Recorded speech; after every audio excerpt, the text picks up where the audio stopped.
עדכון חדשותי שמגיע אלינו עכשיו בדקות האחרונות. צביקה יחזקאלי, פרשננו, אתה מביא לנו תמונות ראשונות מאתר ההפצצה בסוריה. נכון, ג'ומריה, צפון דמשק.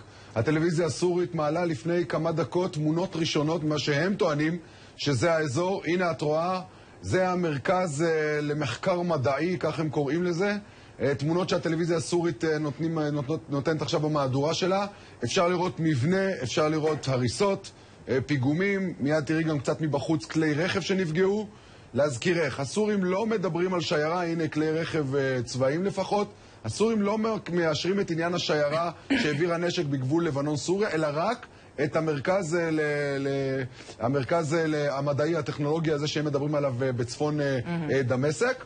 ולכן צריך לקחת את התמונות הללו בערבון מוגבל. אנחנו לא יודעים אם זה תוצאה של התקפה ישראלית או התקפה של המורדים, כיוון שגם הסורים אישרו שהמורדים תקפו את המרכז הזה. רק אני כבר 20 דקות עם הטלוויזיה הסורית באוזן, בכל המוזיקה והפנטזיות ואסד וגיבור הערבים. סוריה מנסה למנף את מה שאת רואה עכשיו כהתקפה ישראלית על כל הערבים, ומנסים להחזיר איזה ממש סומק ללחיים של אסד בהמשך המתקפה, להגיד למורדים, חברים, תעצרו את המרד, תעזרו לאסד, הותקפנו על ידי ישראל. זה כבר משנה את כללי המשחק, אבל הנה התמונות נגד עינייך. כן, אפשר לראות בצדדים, אפשר לראות שאין שם אזורים מאוכלסים, שזה קצת מדברי, ולהזכיר, ג'מריה לא רחוקה כל כך מגבול לבנון.